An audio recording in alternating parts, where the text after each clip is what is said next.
Vamos a comenzar con la clase de anemia y embarazo. Definimos anemia en el embarazo según el nivel del mar, según la clasificación de la WHO, según los trimestres. En primer y tercer trimestre que se considera anemia cuando la hemoglobina es menor de 11 gramos decilitro, y en el segundo trimestre cuando la hemoglobina es menor de 10,5 gramos decilitro. Por otra parte, hay que tener en cuenta la clasificación habitual de severidad, ¿no? Si es leve, moderada, severa o muy severa, cuando es entre 11 y 10, entre 10 y 7, entre 7 y 4 o menor de 7, muy severa, menor de 4 o muy severa. Por otro lado, recordar que las podemos clasificar en puras, cuando solamente anemia, o impura cuando está asociado a otras citopenias, en aguda, subaguda, crónica, según el tiempo de evolución, como habitualmente. Y bueno, y según el tipo de manifestaciones a nivel del hemograma, de los índices hematimétricos, que en el embarazo no es tan útil, pero bueno, recordar que pueden ser normocíticas, normocrómicas, hipocrómicas, microcíticas y macrocíticas. Después vamos a ir analizando de a poco. La importancia de este tema es porque en gran parte de los países a nivel mundial, muchas embarazadas tienen anemia. Se plantea que aproximadamente a nivel mundial el 20% de las embarazadas tienen anemia. Es una de las complicaciones más frecuentes del embarazo en relación a anemia patológica, vendría a ser, ¿no? Y según reportes previos se planteaba que hasta un 56 millones de mujeres afectadas, o sea que esto sería como un problema de salud pública, o sea, se toma como un indicador de salud reproductiva. Según los reportes de la OMS, la prevalencia es variable desde un 5 con algo por ciento, como puede ser en Estados Unidos, hasta casi un 80% en países africanos. En América Latina es variable, pero las embarazadas tienen hasta rangos de prevalencia de hasta 30%. Y en todas estas situaciones la prevalencia igualmente puede ir, se ve que tiene como una frecuencia increciendo a medida que avanza el embarazo, o sea, con el primer trimestre va de un 8% hasta un 34% en el tercer trimestre. Como vemos en esta publicación, la prevalencia a nivel mundial era casi 40 y pico por ciento de las embarazadas presentaban anemia, que corresponde en esa publicación hasta 56 millones.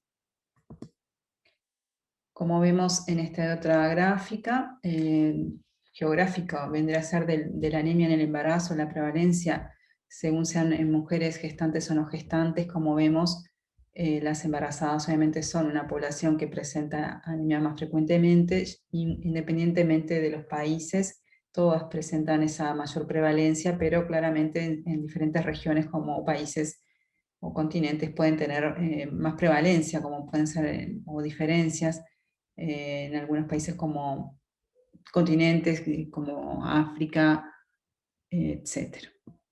En este mapa mundi vemos la distribución y las diferentes prevalencias, como mencionábamos. Uruguay entraría en los de prevalencia moderada, según los últimos datos y datos previos, con prevalencias alrededor del 20% según los reportes, pero bueno, toda América Latina ronda entre los 20 y 30%. Esta es una de las publicaciones que mostraba que el Uruguay a modo general presentaba esta prevalencia de 20% de mujeres embarazadas con anemia. O por otro lado hay que tener en cuenta que no todas las embarazadas son iguales, importa mucho lo que es el nivel socioeconómico, cultural, el acceso a alimentación, pero igualmente esto atraviesa a todos los contextos, pero y se ha mostrado así en estos trabajos que hay una mayor frecuencia de mujeres con anemia embarazadas. Por ejemplo, en ese primer trabajo mostraba una población del Pereira-Rosell que tenía mayor frecuencia en el primero y en el tercer trimestre de anemia versus las pacientes del sector privado. También, como mencionábamos, muestran trabajos previos de la OMS donde claramente hay una diferencia, o se veía una diferencia en lo que son los países subdesarrollados y países desarrollados. Es importante destacar que la anemia en el embarazo puede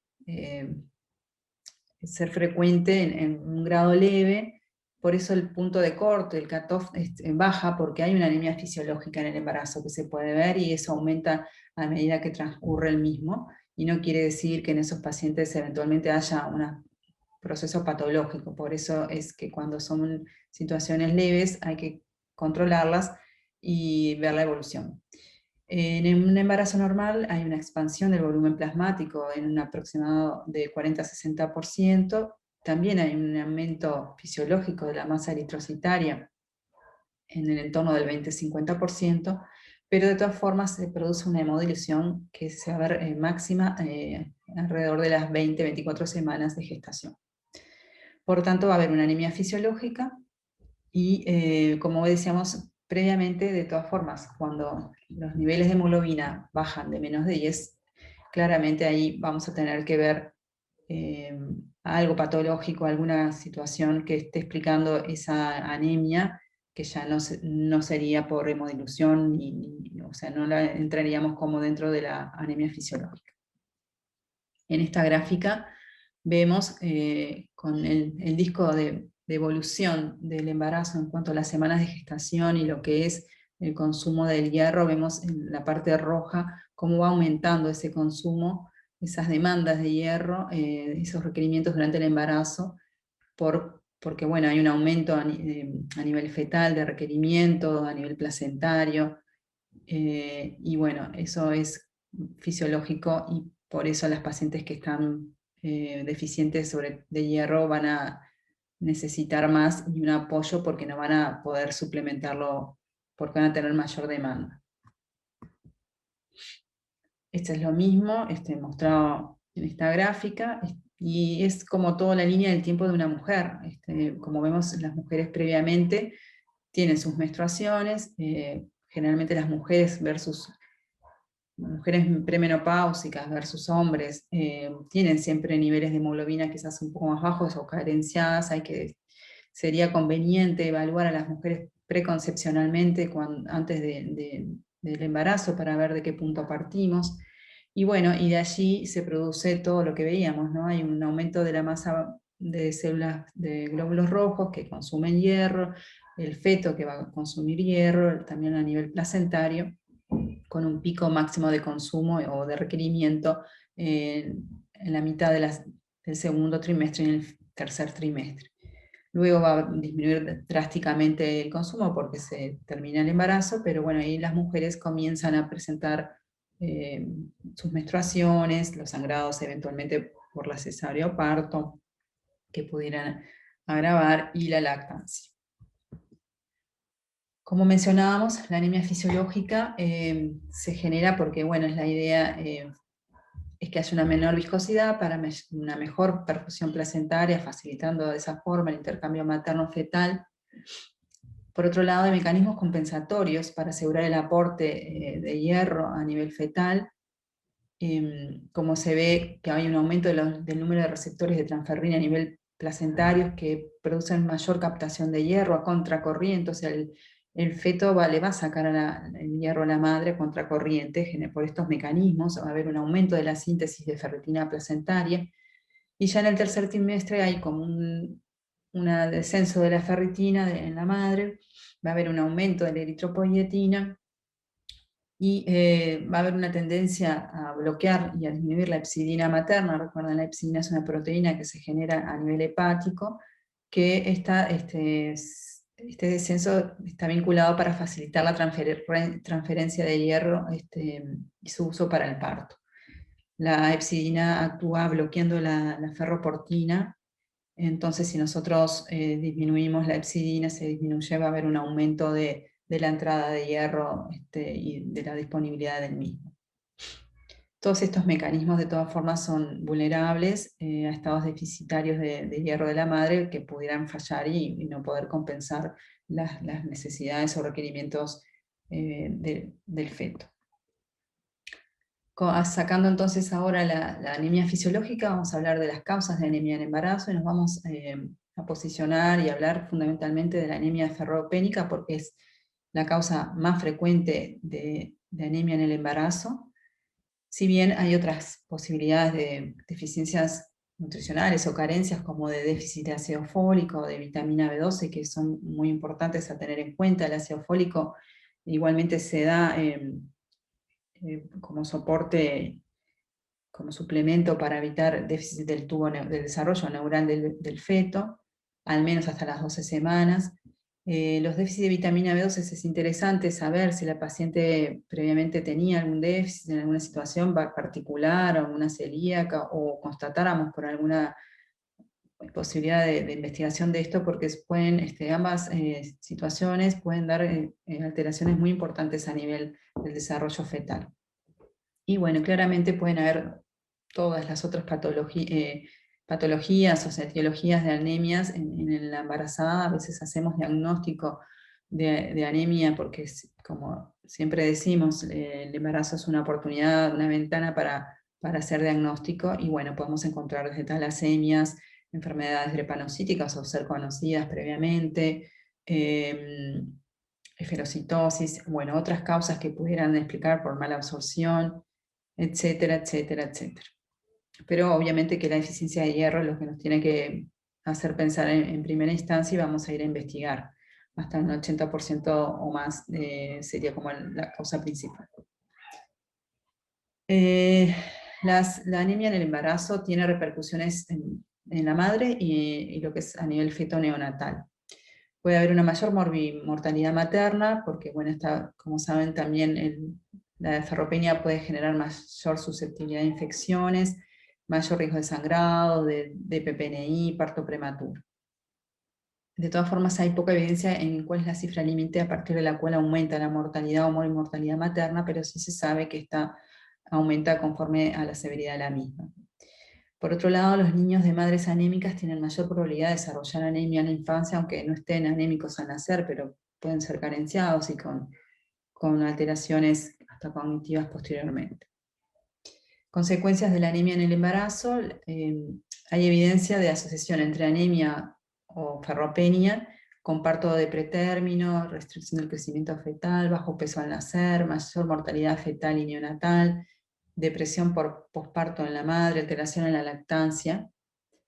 Y bueno, estos efectos adversos de deficiencia de hierro al nacimiento tienen consecuencias también a largo plazo, alteraciones en el crecimiento, desarrollo cognitivo, como decíamos, capacidad de aprendizaje.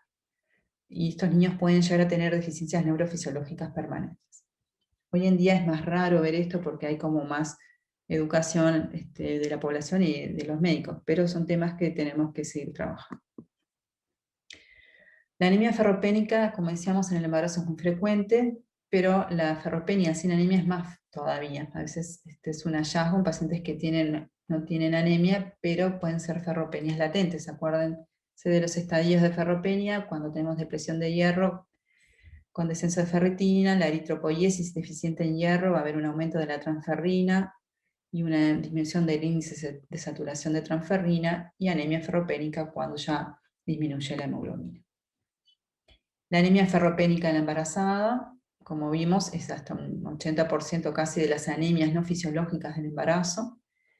Recordar que en el embarazo, como veíamos, hay un mayor requerimiento por el feto, por la placenta, porque hay un aumento de la masa lobular, del volumen sanguíneo materno, lo que lleva a un requerimiento en el embarazo de hasta de 1 gramo de hierro.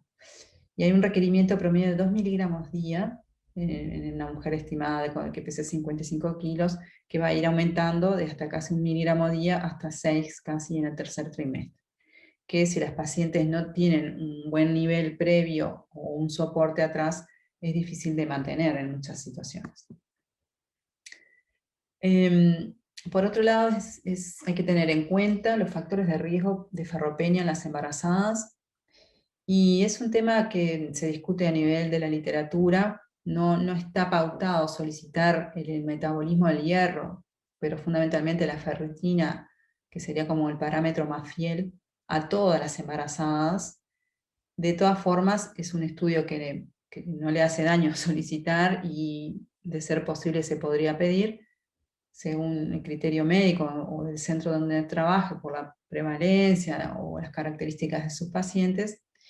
Pero bueno, hay que tener en cuenta que si la paciente tenía antecedentes previos de ferropenia, de anemia ferropénica, obviamente se va a pedir.